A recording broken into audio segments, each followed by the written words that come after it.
اللہ کے نبی علیہ السلام نے فرمایا طلب العلم فریضۃ علی کل مسلم، علم کا حاصل کرنا ہر مسلمان پر فرض ہے۔ ایک فرض عین والا علم، دوسرا فرض کفایہ والا علم۔ ایسا علم جس سے مسلمان باقی رہے، وہ مرتد نہ بنے، کافر نہ بنے، مشرک نہ بنے، دین کی بیسک اور بنیادی باتوں کو معلوم کرے، یہ ہر مسلمان پہ فرض ہے۔ نماز فرض ہو گئی بالغ ہونے کے بعد تو نماز کے فرائض واجبات جاننا فرض ہو جاتا ہے۔ زکوٰۃ فرض ہو گئی مال آنے کے بعد تو زکوٰۃ کے فرائض واجبات مصارف جاننا فرض ہو جاتا ہے۔ حج فرض ہو گیا مال آنے کے بعد تو حج کے ارکان، حج کے واجبات جاننا فرض ہو جاتا ہے۔ اور ایسے ہی رمضان آ گیا تو روزوں کے مسائل جاننا فرض ہوتا ہے۔ عقیدے کے مسئلے آئے تو صحیح عقیدوں کو جاننا فرض ہوتا ہے۔ بزنس میں اتر گئے تو بزنس کا حلال حرام جاننا ایک تاجر پہ فرض ہو جاتا ہے۔ اور جب وہ اپنے فرائض کو جان کر مارکیٹ میں آتا ہے تو پھر دھوکہ اور جھوٹ نہیں چلے گا۔ جب اپنے فرائض کو جان کر آتا ہے تو پھر ڈنڈی مارنا اور رشوت خوری نہیں چلے گی۔ اگر جب اپنے فرائض کو جانے بغیر جاہل بن کے آتا ہے تو پھر وہ تاجر نہیں بلکہ لٹیرا بن کے آتا ہے۔ تو علم کا حاصل کرنا ہر مسلمان پہ فرض ہے، اور اس علم سے مراد دینی علم ہے۔ دنیا کا علم حاصل کرنا ہر وقت تو فرض نہیں ہے، بعض موقعوں پہ وہ بھی فرض ہو جاتا ہے، اس کا عنوان الگ ہے۔ اس عنوان سے متعلق جو بات ہے کہ دینی مدارس جہاں پر دینی علم سکھایا جاتا ہے، آخرت کا علم سکھایا جاتا ہے، بقدر ضرورت ہر مسلمان کو جاننا ضروری ہے۔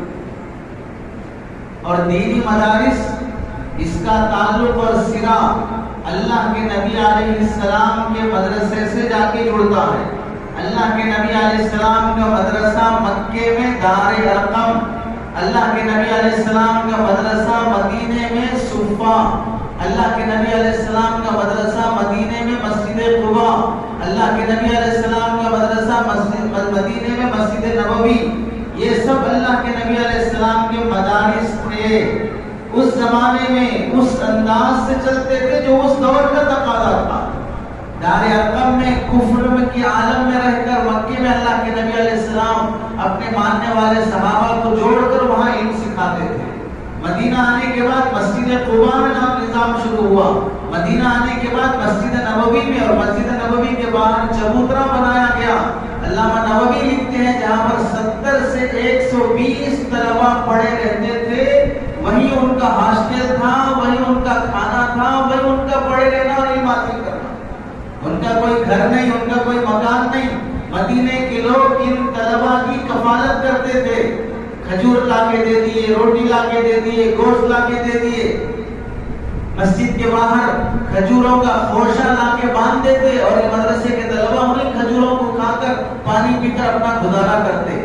انہی طلبہ میں سے ایک نامور طالب علم سیدنا ابو ہریرہ رضی اللہ تعالیٰ 4 سال تک اس مدرسے میں پڑھ کے فارغ ہوئے ہیں، اور بخاری مسلم صحیح ستہ میں ان کی حدیثیں موجود ہیں۔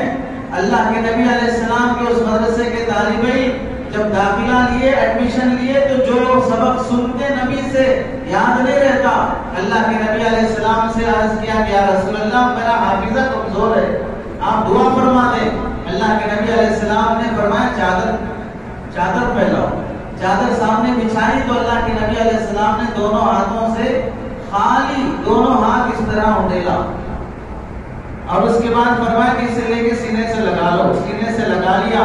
حضرت ابو ہریرہ فرماتے ہیں کہ اس دن سے لے کر آج تک جو بات میں نے نبی سے سنی ہرگز نہیں بھولا، ہرگز نہیں بھولا۔ امتحان لینے والوں نے امتحان لیا کہ ایک بادشاہ بلا کر دعوت کے بہانے کہ سنا حضرت ابو ہریرہ بہت حدیثیں بیان کرتے ہیں، یہ نبی کی طرف سے بول رہے ہیں، اپنی طرف سے گھڑ کے بول رہے ہیں، ان کا امتحان لیتے ہیں۔ دعوت پہ بٹھایا، دسترخوان پہ کھانا شروع ہوا تو کہنے لگا آپ سے درخواست ہے کہ نبی کی 100 حدیثیں سنا دیں۔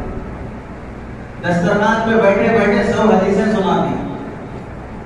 1 سال گزرنے کے بعد پھر اسی دسترخوان پہ دعوت دیا، اور پھر کھانا جب شروع ہوا تو کہنے لگا آپ نے گزشتہ سال جو 100 حدیثیں سنائی تھی وہی 100 حدیثیں ہمیں دوبارہ سنائی، گزشتہ سال جو 100 حدیثیں آپ نے سنائی تھی وہی 100 حدیثیں ہمیں سنائیے. حضرت ابو ہریرہ رضی اللہ تعالیٰ عنہ نے پھر وہی 100 حدیثیں سنایا, ایک حدیث آگے پیچھے نہیں ہوئی. گزشتہ سال جو پہلے سنایا آج بھی وہی پہلے نمبر پہ ہے, گزشتہ سال جو دوسرے نمبر پہ تھی آج بھی وہی دوسرے نمبر پہ ہے, گزشتہ سال جو تیسرے نمبر پہ تھی آج بھی وہی تیسرے نمبر پہ ہے. نبی پاک صلی اللہ علیہ وسلم کے مدرسے سے پڑھ کے فارغ ہونے کی برکت, نبی کی دعاؤں کی برکت. تو یہ مدارس جس کا سرا اللہ کے نبی کے مدرسے سے جڑتا ہے, ان مدارس میں پڑھائی جانے والی تعلیم کا سرا نبی کے علم سے جڑتا ہے. یہاں پر کسی بیرسٹر کا, کسی سائنسدان کا اور کسی تاجر کا اور کسی اور دوسرے شعبوں سے تعلق رکھنے والے کا فن نہیں پڑھایا جاتا, یہاں پر نبی کا علم پڑھایا جاتا ہے, نبی کی حدیثیں پڑھائی جاتی ہیں, قرآن کی حفاظت کی جاتی ہے. تو مدارس کا سرا بھی نبی کے مدرسے سے جڑتا ہے, مدارس کا علم بھی نبی کے علم سے جڑتا ہے, اور مدارس میں پائی جانے والی تعلیم و تربیت قرآن, حدیث اور شریعت کی تعلیم ہوتی ہے. ان مدارس میں مدارس قائم کرنے کا مقصد, مدارس قائم کرنے کا واحد مقصد یہ ہے کہ مسلمانوں میں ان کے ایمان اور اسلام کی حفاظت رہے, ان کے عقیدے محفوظ رہیں, ان کی تہذیب محفوظ رہے. مسلمان مسلمان دکھے, مسلمان کافر نہ دکھے, مسلمان کسی حیوان اور جانور کی طرح نہ دکھے, اس کے چہرے سے اسلام ٹپکے, اس کی تجارت اور معاشرت سے اسلام ٹپکے, اس کی رہن سہن اور اس کی زندگی سے پتہ چلے کہ محمد مصطفیٰ صلی اللہ علیہ وسلم کا عاشق ہے, ان کا غلام اور نوکر ہے. ان کی تہذیب کی حفاظت مدارس کا اہم مقصد ہے. اسی واسطے پوری دنیا کا جائزہ لے لو, جن جن ملکوں میں اسلامی حکومتیں ختم ہو گئی اور مسلمان بادشاہ مارے گئے, وہاں پر عیسائیوں کی, یہودیوں کی, کافروں کی حکومتیں چھا گئی. اس زمانے میں جب مسلمان زوال میں ہے, دولتیں ختم, عہدے ختم, ان کی سیاست ختم اور چاروں طرف سے جھگڑے گئے, ان ملکوں میں پائے جانے والے مسلمانوں کی اسلام کی حفاظت اگر ہوئی ہے تو صرف مدارس سے ہوئی ہے.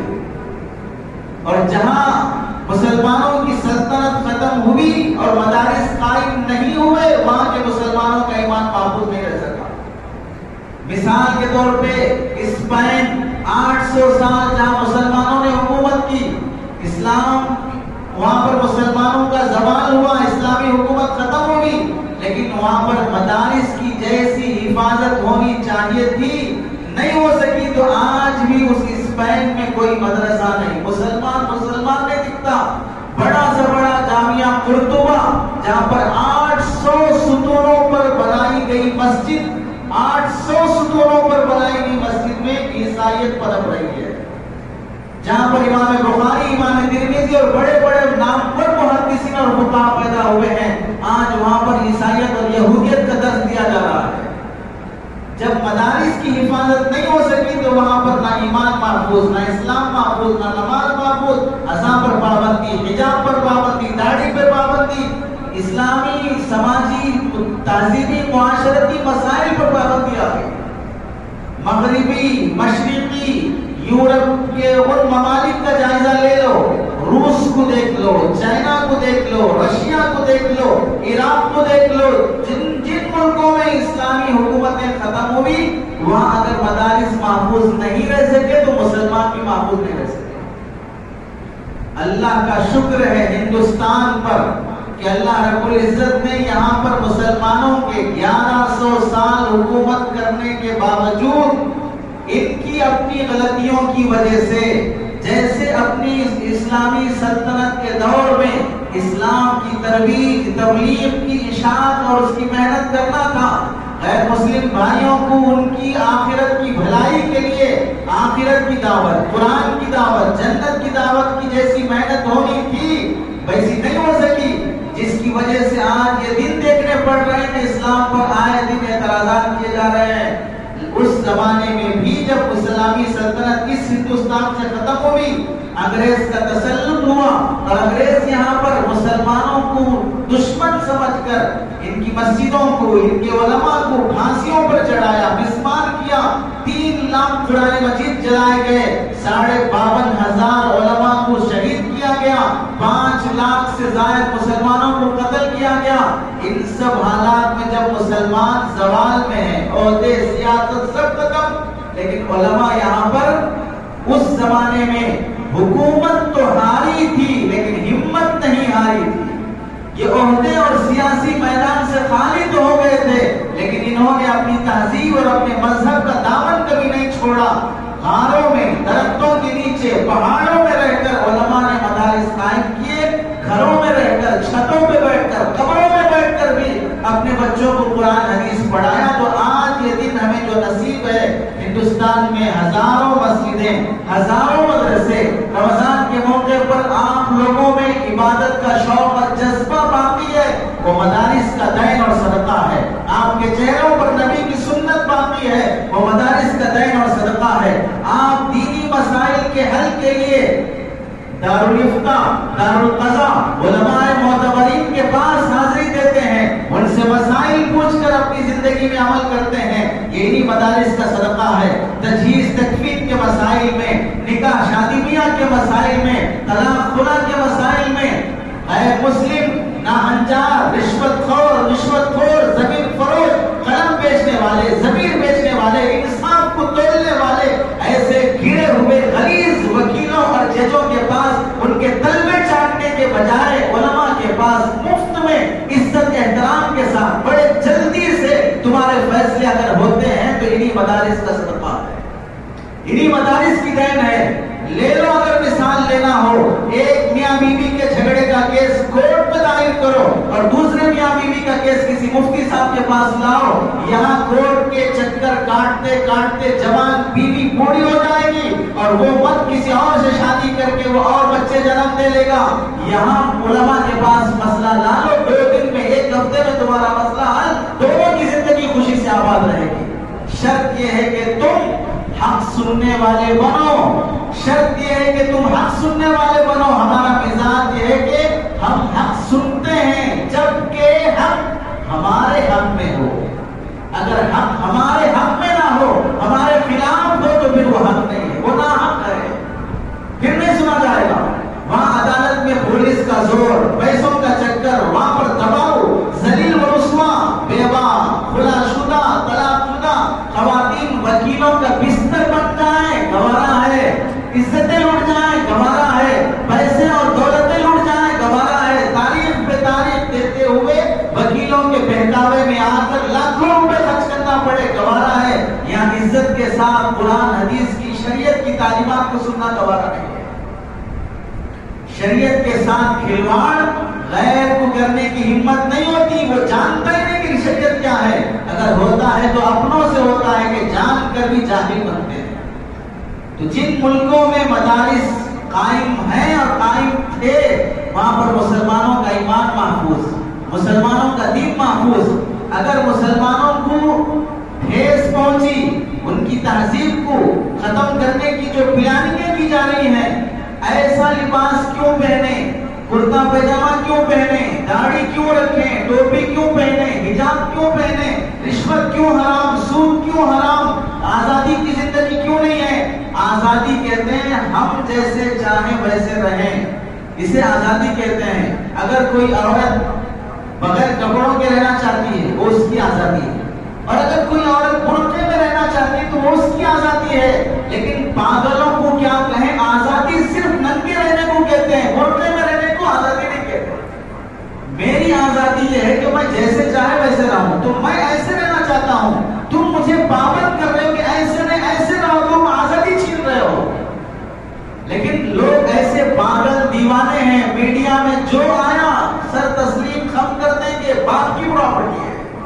میڈیا ہمارا دادا ہے، میڈیا میں بیٹھنے والی ہماری دادی اور نانی ہے، بلکہ ہماری دلہن ہے، ہماری رکھیل ہے، ہم اس کے لیے جان اٹھا دیں گے۔ ہم تمہارے ہیں صنم، تم جو بولو ہم تمہارے تلوے چاٹتے ہوئے مان لیں گے جو آئے گا، چاہے وہ مدارس کو بدنام کرنے ہو، علماء کو بدنام کرنے ہو۔ پوری دنیا میں جو ایجوکیشن NGOs ہیں سب کو رکھ لو سامنے اور ان مدارس کو رکھ لو، 98% طلبہ وہاں پڑھتے ہیں، 2% سے کم طلبہ مدارس میں پڑھتے ہیں۔ مفت تعلیم، مفت ہاسٹل، 3 وقت کا کھانا، سال میں کپڑے، ان کے رہن سہن کا سہولت سے زیادہ انتظام، سرکاری اسکولوں میں اتنا زیادہ انتظام ہے جہاں اتنا انتظام یہاں پر دیا جاتا ہے. کھانے کی شکایت نہیں، رہنے کی شکایت نہیں، کپڑے دھونے کے لیے واشنگ مشین دی جائے، ناشتے کا وقت پر انتظام کیا جائے. پوری دنیا میں غریب طلبا جتنے زیادہ ان دینی اداروں میں پڑھتے ہیں 98% پائے جانے والے NGOs میں اتنے نہیں پڑھتے. جتنا احسان ان مدارس کا ہے اتنا احسان کسی ایجوکیشن سسٹم کا ہے ہی نہیں ہے. ایڈمیشن فیس کے لیے تمہارے پاس ہزاروں روپے لیے جاتے ہیں، یا تو ماہانہ فیس بھی نہیں لی جاتی ہے، اور پھر بدنام کرنے پہ آؤ تو یہ سادے سیدھے کسی بھی ہندوستان کے مدرسے کے کسی عالم اور استاذ کی تنخواہ مجھے دکھا دو 1 لاکھ روپے. اگر کہیں ہے تو تم خود برداشت نہیں کرو گے. کسی بھی مسجد کے امام کی تنخواہ اگر کہیں 50 سے 70 ہزار ہے تو دکھا دو، اگر ہے تو تم خود برداشت نہیں کرو گے. تمہیں دینا کچھ بھی نہیں ہے لیکن برداشت بھی نہیں ہوتا.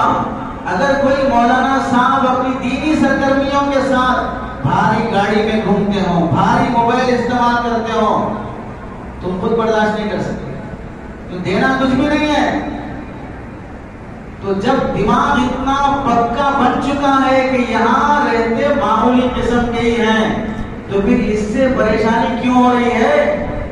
اگر کوئی دشمنی لینا ہے تو لوگ بڑے بڑے لٹیروں سے نفرت ہی پالنا ہے تو بڑے بڑے ڈاکوؤں سے پالو. جہاں پر سادگی سے جینے والے، معمولی تنخواہوں پہ کام کرنے والے، اپنے بچوں سے زیادہ مدرسے کے بچوں پہ وقت لگانے والے، ان سے نفرت مول کر اللہ کے نبی علیہ السلام کی بعید کے حقدار نہ بنو.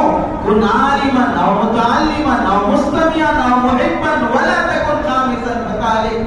سنو، عالم بنو، سیکھنے والے بنو، علماء کی بات سننے والے بنو، ان سے محبت کرنے والے بنو، ان سے نفرت کرنے والے نہ بنو.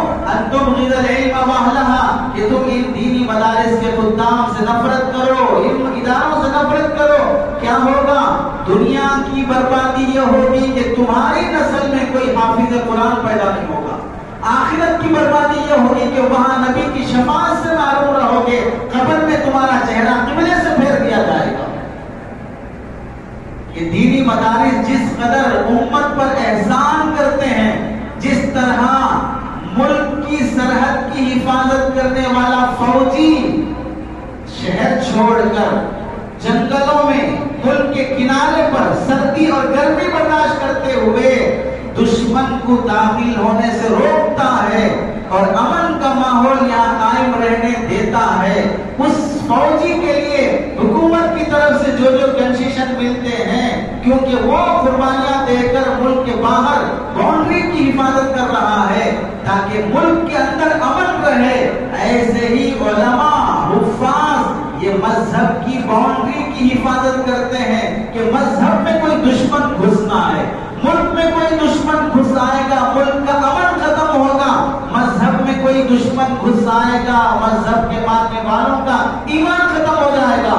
یہ مسلمانوں کے ایمان کی حفاظت کرنے والے سرحد کے فوجی ہیں. یہ اگر نہ ہو تو ہمارا ایمان محفوظ نہیں، ہمارے عقیدے محفوظ نہیں. نہیں دیکھا حال میں تم نے یہ غلیظ جس کی فطرت میں خنزیر سے زیادہ گندگی بھری ہوئی ہے، قرآن مجید کی 26 آیتوں کو نکال کر اپنی طرف سے ایک نیا قرآن پیش کر رہا ہے. اس کے باپ کی جاگیر ہے قرآن، وہ قرآن جس کا ایک زبر و زیر ادھر ادھر ہو جاتا تو صحابہ گوارا نہیں کرتے. والشمس وضحاها والقمر اذا تلاها والنهار اذا جلاها. یہ سورہ ایسا بھی نازل ہوا، والشمس وضحاها والقمر اذا تلاها والنهار اذا جلاها، ایسا بھی نازل ہوا. ایک صحابی ایسا پڑھ رہے ہیں، حضرت عمر کو معلوم نہیں ہے، قرآن میں نماز میں سن لیا کہ ایسا پڑھ رہا ہے. چادر گلے میں ڈال کر کھینچ کر اللہ کے نبی کے پاس لائے، یا رسول اللہ قرآن کیسے پڑھ رہا ہے؟ وہ شمس وضحاها کہہ رہا ہے. ان کا گلا دب کر چہرہ لال ہو گیا، زبان باہر نکل گئی. اللہ کے نبی نے فرمایا یہ فیصلے سے پہلے فیصلہ ہو جائے گا، اس کا ہمارے فیصلے سے اس کا فیصلہ ہو جائے گا. پہلے چادر تو گلے سے نکال جب چادر گلے سے نکالا تو حضرت اللہ کے نبی نے فرمایا تم پڑھو والشمس وضحاہا، تم پڑھو والشمس وضحاہا، یہ بھی صحیح، یہ بھی صحیح۔ تو جو حضرت عمر ایک دو آیتیں اس طرح پڑھ کر سننا گوارا نہیں کیے ہیں، آج 26 آیتیں قرآن سے نکال دو اور سارا ملک امن سے ہے، کوئی بے چینی نہیں ہے، کیسے ایمانی ضمیر رکھنے والا گوارا کر سکتا ہے؟ میرے خط میں اگر کوئی، میرے میسیج میں کوئی تبدیلی کرے، میں رائٹر ہوں، میری کتاب میں کوئی تبدیلی کرے، گوارا نہیں ہوتا۔ قرآن اللہ کی کتاب ہے، اس میں لانے والا جبرائیل جنہیں امین کا لقب ملا ہے، آسمانوں سے زمین تک آنے میں ایک زبر زیر بھی حضرت جبرائیل آگے پیچھے نہیں کرتے، اور وہ صحابہ جنہوں نے نبی سے سنا ہم تک پہنچانے میں کوئی زبر زیر آگے نہیں کیا۔ آج کوئی حرام خور پیدا ہو کر اس کی آیتیں نکالنا چاہتا ہے، اللہ اس قرآن سے ایسے لوگوں کو ذلیل اور رسوا کر دیتے ہیں۔ قرآن سے عزت بھی ملتی ہے، قرآن سے اللہ ذلیل بھی کر دیتے ہیں، جو مانا اسے عزت، جو نہیں مانا اسے ذلیل اور رسوا کر دیا جاتا ہے۔ یہ مدارس جن ملکوں میں نہیں ہیں وہاں کی تہذیب دیکھ لو، ملک شام میں قبر پرستی ہندوستان سے زیادہ پائی جاتی ہے، دینی مدارس کا قیام جیسے ہونا تھا ویسے نہیں ہے۔ مصر میں تعصب پرستی، وطنیت پرستی، فرعونیت پرستی جس قدر پائی جاتی ہے کہ امام کے چہرے پر بھی داڑھی نہیں، امام کا لباس بھی سنت طریقے کا نہیں، اسلامی تہذیب، اسلامی اعمال اور اسلامی احکامات کو خود بڑھ کر تبدیلی کر دو، کسی کی چون تک نہیں رہے گی۔ وجہ کیا ہے؟ جیسے مدارس ہونا تھا ویسے مدارس نہیں۔ اردن اور فلسطین کی بے حیائی، جہاں گوا کی بے حیائی، ممبئی کی بے حیائی بھی بیزار ہو جائے، وجہ بات دینی مدارس کا جیسے قیام ہونا ویسے نہیں۔ جہاں دینی مدارس نہیں، عرب کو دیکھ لو کہ وہاں کا بڑا ہوا آج بھی وہ غلیظ قسم کی فطرت رکھنے والا، برقعے پہ پابندی نہیں، عورت کو ڈرائیونگ کا لائسنس، عورت بغیر ویزے کے کہاں جانا چاہے جا سکتی، عورت اسپورٹ میں حصہ لے سکتی، تھیٹر اور فلم انڈسٹری کھول دو اور وہاں اسپورٹس میں عورتوں کو حصہ دے دو۔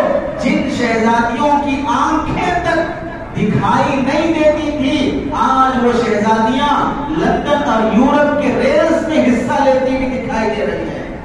جن شہزادیوں کے دوپٹے کبھی نظر میں نہیں آتے تھے، آج وہ بیٹھ میں بیٹھ کر اور شراب کے کلب میں ناچنا ان کے لیے گوارا ہو رہا ہے۔ جن عرب ممالک پر مسلمانوں کو فخر ہے، وہ شرمندہ کر رہے ہیں اسلام۔ آج اگر غیرت ایمانی باقی ہے، اسلامی حمیت زندہ ہے، اور ہم گواہی دے کر کہہ سکتے ہیں ہندوستان اور ایشیا کے مسلمانوں میں جس قدر ایمانی غیرت، دینی حمیت، اسلام کی خاطر غصے میں آنا، جذبات میں آنا، اسلام کی خاطر قربانی دینا، رمضان میں عبادت کی طرف میلان، انفاق خرچ کرنے کا جذبہ، غریبوں، یتیموں، بیواؤں کی کفالت کرنے کا جذبہ، کسی ادارے کو، کسی مسجد کو لٹانے کا جذبہ جس قدر ایشیا کے مسلمانوں میں ہے، کسی اور ملک کے مسلمانوں میں نہیں ہے۔ یہ صرف دینی مدارس کا صدقہ ہے۔ چاند سے بھی روشنی ملتی، ستاروں سے بھی روشنی ملتی، سورج سے بھی روشنی ملتی ہے۔ دین کے جتنے شعبے ہیں سارے شعبے ستاروں کی طرح ہیں، اور مدارس چاند کی اور سورج کی طرح ہے کہ سارے ستاروں کو روشنی اصل چاند اور سورج سے ملتی ہے۔ ایسے ہی دین کے ہر شعبے کو روح، دین کے ہر شعبے کو بیس اور بنیاد مدارس سے ملتی ہے۔ دعوت و تبلیغ کا شعبہ، اس سے بھی روشنی پھیل رہی ہے، لیکن اس کا سرا مدارس سے جا کے ملتا ہے۔ اس کے بانی مدرسے کے پڑھے ہوئے حضرت مولانا الیاس صاحب رحمۃ اللہ علیہ، غیر مسلموں میں دعوت کا کام کرنے والا شعبہ، اس میں بھی کام کرنے والے مدارس سے پڑھے ہوئے ملیں گے۔ غریبوں کی مدد کرنے کے لیے، یتیموں کی مدد کرنے کے لیے، رفاہی کاموں کے لیے صفا بیت المال ہو یا کوئی اور بیت المال ہو، اس میں بھی جو سربراہ ہوں گے وہ علماء ہوں گے جو دینی مدارس سے پڑھے ہوئے ہوں گے۔ کوئی بھی دین کا شعبہ اور دین کی تحریک ہو، ان کا سرا دینی مدارس سے جا کے ملتا ہے، چونکہ یہ روح ہے۔ جس طرح تمہارے گھر میں پکا ہوا کھانا بڑے مزے سے تمہیں مل جاتا ہے، اس کے پیچھے کسی گاؤں دیہات میں کسی کسان کی قربانی ہے۔ وہ دھوپ اور سردی اور سب کچھ برداشت کرتے ہوئے ہل چلایا، اس میں دانا اگایا، اس کی حفاظت کیا، اسے مارکیٹ اور منڈی تک پہنچایا، پھر وہ تمہارے گھر تک آیا ہے، بن دیکھے کسانوں کی محنت ہمارے نوالے میں شامل ہے، اسی طرح بن دیکھے ہمارے ہر اللہ اور سبحان اللہ اور ذکر میں علماء کی قربانی شامل ہے۔ ان کے بغیر کوئی مسلمان نہیں۔ اگر یہ مدارس نہیں ہوتے تو ہم مسلمان ہوتے، مگر ایسے نہیں ہوتے جیسے دکھ رہے ہیں، ایسے نہیں ہوتے۔ کفر اور شرک کا امتیاز ختم ہو جاتا۔ حضرت حکیم الامت تھانوی رحمۃ اللہ نے فرمایا اگر اسلام کی بقا کہیں دکھتی ہے تو پھر وہ ان مدارس سے ہمیں امید ہے کہ اسلام باقی رہے گا۔ حضرت مناظر حسن گیلانی رحمۃ اللہ نے فرمایا مسلمانوں کی اخلاقی، ایمانی اور تہذیبی حفاظت کی جو کوشش کر سکتے تھے علماء اس کوشش میں کامیاب ہوئے اور مسلمانوں کے اخلاق اور تہذیب کو محفوظ رکھا ہے۔ اور حضرت مولانا سید سلیمان ندوی رحمۃ اللہ علیہ فرماتے ہیں آنے والے دور میں لوگ جاب اور نوکری کی خاطر، سیاست اور عہدوں کی خاطر اپنا زمین بیچنے گوارا ہو جائیں گے۔ اس زمانے میں بھی اگر ایمان اور اسلام کی حفاظت ہوگی تو صرف مدارس سے ہوگی، اور یہ مدارس آج سے زیادہ اس زمانے میں ہمیں ضرورت پڑے گی جب لوگ عہدوں کے چکر میں مدارس کا سودا کرنے تیار۔ یہ مدارس دین کے قلعے ہیں، یہ دین کے محافظ ہیں۔ اللہ گواہ ہے، اسپین کی 800 سالہ تاریخ کو ختم کر کے وہاں عیسائیت کا غلبہ پانا، یہودیت کی چھاپ مسلط ہونا، وہ اگر ہندوستان میں نہیں ہو رہا ہے اور بخدا انشاءاللہ قیامت تک نہیں ہو سکے گا، صرف اور صرف مدارس کی برکت سے۔ یہاں اگر مسلمان علماء مدارس کی حفاظت نہ کرتے، اس کا قیام نہ کرتے، دینی تعلیم کو رواج نہ دیتے، تو آج جس طرح اسپین میں اس کی ہسٹری پڑھنے والے وہاں کا قبۃ الصخرہ، وہاں کی بلڈنگ، وہاں کی تعمیرات، وہاں کی مدینۃ الزہرا، جو بڑے بڑے تعمیرات کو دیکھ کر افسوس کرتے کہ یہ مسلمانوں کا، یہ مسلمانوں کا، یہ مسلمانوں کا، لیکن مسلمان کہیں نہیں دکھائی دیتا۔ آج ہندوستان میں وہ منظر نہیں، یہ اللہ کا کرم اور مدارس کا صدقہ ہے۔ آج ہندوستان کو فخر چار مینار سے نہیں، ہندوستان کو فخر لال قلعے سے نہیں، تاج محل سے نہیں، ہندوستان کو فخر ان مدارس سے ہونا چاہیے کہ جنہوں نے مسلمانوں کی ایمان کی حفاظت کی۔ عیسائی عورت اپنے بچے کو مدرسے میں داخلہ کرانے آتی ہے، بچہ اندر آیا، عورت باہر کھڑی ہے، استاد نے پوچھا تمہارے پیرنٹس کہاں ہیں؟ کہنے لگا باہر کھڑے ہیں۔ جب استاد آ کر دیکھے کہ آپ اپنے بچے کو پڑھانا چاہتی ہیں، آپ تو مسلمان نہیں ہیں لیکن آپ مدرسے میں ایڈمیشن کیوں کرانا چاہتی ہیں، تو وہ عیسائی خاتون کہتی ہے کہ میرے پڑوس میں مسلمان گھرانہ ہے، ان کے بچے آپ کے پاس پڑھتے ہیں، جب وہ بچے آتے ہیں تو اپنی ماں کے پاس ہاتھ باندھ کے کھڑے ہوتے، کام میں ساتھ دیتے، ادب احترام کرتے، ماں کے پیچھے پیچھے چلتے، جواب نہیں دیتے، ہاتھ نہیں اٹھاتے۔ جب وہ منظر میں دیکھتی ہوں تو ایسا لگتا ہے کہ ایک ماں اور بچے نہیں ہیں بلکہ ایک ملکہ اور ایک نوکر ہے۔ ایسی قدر ماں کی ہو رہی ہے تو میرے دل میں خیال آیا مذہب میرا جو بھی ہو لیکن مدارس میں جو انسانیت سکھائی جاتی ہے وہ میں اپنے بچے کو سکھانا چاہتی ہوں۔ 3 عورتیں کھڑے ہو کر کپڑے دھو رہی ہیں، ایک عورت کا بچہ گزرا، اسکول کالج پڑھ رہا ہے، کیا کر رہا ہے؟ ڈاکٹری کر رہا ہے، فخر ہے میرا بچہ ڈاکٹر بن رہا ہے، اور ماں اپنا پانی اٹھانا کپڑے دھونے کا کام کر رہی ہے۔ دوسرا بچہ گزرا، کیا پڑھ رہا ہے؟ لائر بن رہا ہے۔ تیسرا بچہ گزر رہا ہے تو دیکھا میرا بچہ حافظ بن رہا ہے، مدرسے میں پڑھ رہا ہے۔ جب بچے نے ماں کو دیکھا تو فوراً دوڑتا ہوا آیا، ماں کی وہ مٹکا اور پانی کا وہ گھڑا جو ماں اٹھانے آ رہی تھی وہ اٹھا کر رکھ لیا، چلو امی میں آپ کی خدمت کرتا ہوں۔ تو آپ بتاؤ، ڈاکٹر پہ فخر، لائر پہ فخر، جسے ماں کا ماں ہونا نہیں سکھایا گیا اسے کیا انسانیت سکھائی گئی ہے؟ ان مدارس کی قدر کرو۔ مدارس 4 بنیادوں پر قائم رہتے ہیں، ایک آپ کا تعاون، دوسرا انتظامیہ مینجمنٹ، تیسرا اساتذہ، چوتھے پڑھنے والے طلباء۔ آپ کس میں سے بننا چاہتے ہیں؟ 4 میں سے جو بننا چاہتے ہیں، آپ کی عمر جس شعبے میں آپ کو داخلہ دلاتے وہ بن جاؤ۔ علماء کا، مدارس کا تعاون کرنے والے۔ لاک ڈاؤن کے عرصے میں مدارس بند رہے، کتنے لوگوں کی زبانوں پر غریبوں کا، بیواؤں کا، یتیموں کا، محتاجوں کا، ضرورت مندوں کا اور بھیک کے نام پر بزنس کرنے والوں کا خیال پیدا ہوا؟ آپ نے کبھی اپنے محلے کی مسجد کے امام اور مؤذن کا سوچا؟ آپ نے کبھی آپ کی بستی اور محلے میں پائے جانے والے مدرسے کے علماء اساتذہ کا سوچا؟ کتنے علماء جو قرآن رات کے 3 بجے سے تہجد میں 1-2 پارے قرآن پڑھنے والے، 8 گھنٹے بچوں کے پیچھے قرآن کی تصحیح کرانے والے وہ علماء آج جوتے چپل بیچنے پہ مجبور ہو گئے، آٹو چلانے پہ مجبور ہو گئے۔ کیوں؟ ان پاگلوں کے دماغ میں یہ ہے کہ اب مدارس بند ہیں، ان کا تعاون کرنے کی کیا ضرورت ہے؟ شرم آنی چاہیے، جا کے کبھی چرچ کے پادری کو دیکھ لو، یہودیوں کے پوپ کو دیکھ لو، مندروں کے پجاری کو دیکھ لو، ان کا رہن سہن تمہارے پیشواؤں کے رہن سہن سے کئی گنا زیادہ بہتر رہتا ہے۔ بڑے سکھ آرام سے وہ اپنے مذہب کے رہنما اور پیشواؤں کو رکھتے ہیں، اور ہم یہ کہتے ہیں کہ انہیں اس کی کیا ضرورت ہے، انہیں اس کی کیا ضرورت ہے، انہیں اس کی کیا ضرورت ہے۔ ٹیوشن کے لیے on line of line tuition کے لیے 1500 2000 2500 دے کر اپنے بچے کو آدھا 1 گھنٹے کا ٹیوشن پڑھانے تیار۔ وہیں اگر اس مسجد میں کسی اور مسجد میں دینی مکتب قائم ہو جائے، 300 سے 500 روپے فیس دیتے ہوئے جان نکل جاتی ہے۔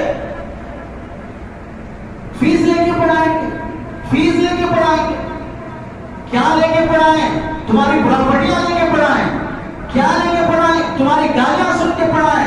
کیا لے کے پڑھائیں؟ اتنی سمجھ کامن سینس کیوں استعمال نہیں کر پاتا کہ پیسے کے بغیر کوئی شعبہ قائم نہیں رہ سکتا ہے۔ رشوت کے نام پر، جوڑا جہیز کے نام پر، بھیک اور خیرات کے نام پر لٹیرے بنتے جاؤ، سب گوارا ہے، لیکن دینی خدمات سے محرومی ہونے کوئی افسوس نہیں ہے۔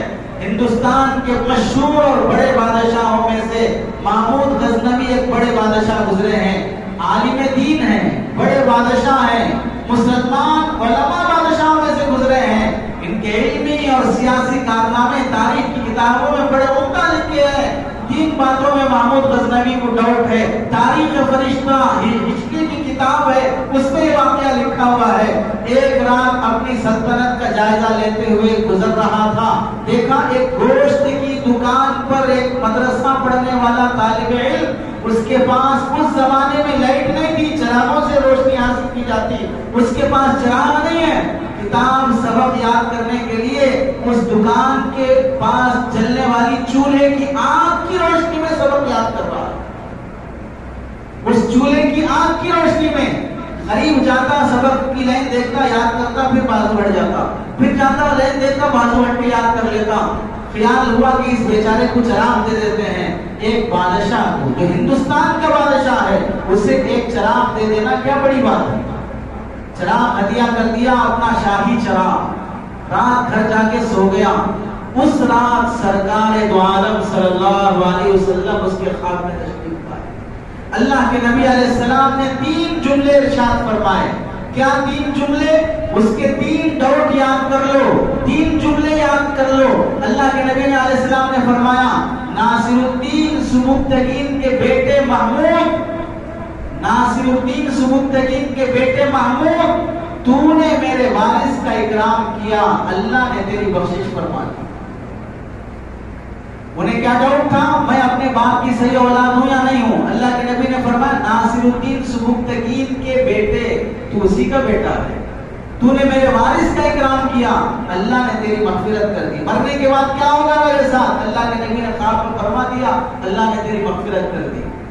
جب ایک ادارے، ایک طالب علم کے تعاون پر بخشش کے فیصلے ہوتے ہیں تو ان علماء، ان اداروں کا تعاون اپنا دینی فریضہ ہے۔ اس لیے یاد رکھ لو، پلو باندھ لو، جس طرح جسم کو جان کی ضرورت ہے، گلاب کو خوشبو کی ضرورت ہے، آنکھوں کو روشنی اور دیکھنے کے لیے بصارت کی ضرورت ہے، سورج کو روشنی کی ضرورت ہے، ہماری ناک کو سانسوں کی ضرورت ہے، دل کو دھڑکن کی ضرورت ہے، اس سے کہیں زیادہ ہمارے ایمان اور اسلام کی حفاظت کے لیے ہمیں مدارس اور علماء کی ضرورت ہے۔ جان کے بغیر جسم نہیں، وہ مردہ ہے، خوشبو کے بغیر گلاب نہیں، وہ پنکھڑیاں ہے، ایسے ہی سانسوں کے بغیر یہ ناک اور یہ زندگی نہیں، ایسے ہی دھڑکن کے بغیر دل نہیں، مدارس اور علماء کے بغیر ہمارا ایمانی اور اسلامی قلعہ محفوظ نہیں۔ اگر موت کی آخری سانس تک اللہ کے سامنے جواب دہی سے بچنا چاہتے ہو، اپنی آمدنی کا حصہ، اپنی محبتوں کا حصہ ان مدارس اور علماء کے حق میں طے نفرتوں کا حصہ نہ لو، دشمنیوں عداوتوں کا حصہ نہ لو، میڈیا اور دشمن طاقتوں کی چکر میں نہ ہو۔ ارے عربی کے چند جملے پڑھ لینے سے تم قرآن حدیث سمجھ جاؤ گے۔ صحابہ کی زبان عربی ہے پھر بھی سمجھ نہیں پاتے تھے، نبی سمجھانے پہ سمجھتے تھے۔ تو تھوڑی موڑی عربی جان کر علماء کا مقابلہ، نفرت کی باتیں، عالم اور حافظ بننے کے بعد کیا کماتے؟ کچھ اور سیکھ لو، کچھ اور کر لو۔ تمہارا ایمان بچانا کوئی معمولی کام ہے؟ ہر آئے دن تم پر جو ڈاکہ زنی ہو رہی ہے، تمہارے ایمان کو لوٹا جا رہا ہے۔ کون کون سا فتنہ جو ہندوستان میں شروع ہوا، اس کا مقابلہ کرنے کے لیے علماء نہ آئے ہو دکھا دو۔ عیسائیت کا فتنہ، یہودیت کا فتنہ، قادیانیت کا فتنہ، کسی اور کوئی اور فتنہ ہی کیوں نہ ہو، کسی بھی شکل میں آیا ہو، دیندار انجمن کا فتنہ ہے، شکیل بن حلیم کا فتنہ ہے، فیاضیت کا فتنہ ہے، داخلی فتنے، خارجی فتنے، اپنوں کے فتنے، باہر والوں کے فتنے، ہر فتنے کے مقابلے میں دیوار آہنی بن کر، تانے سن کر، گالیاں سن کر، دشمنوں اور انگریزوں کے مقابلے میں جان دینے والے کون تھے؟ اردو زبان کی حفاظت کون کر رہا ہے؟ اسلامی تہذیب کی حفاظت کن سے ہو رہی ہے؟ ہمارے جنم سے لے کر جنازے تک کے دینی اور شرعی مسائل کن سے حل ہو رہے ہیں؟ یہ صرف اور صرف ان اداروں کی برکت ہے، یہ صرف اور صرف ان اداروں کی برکت ہے۔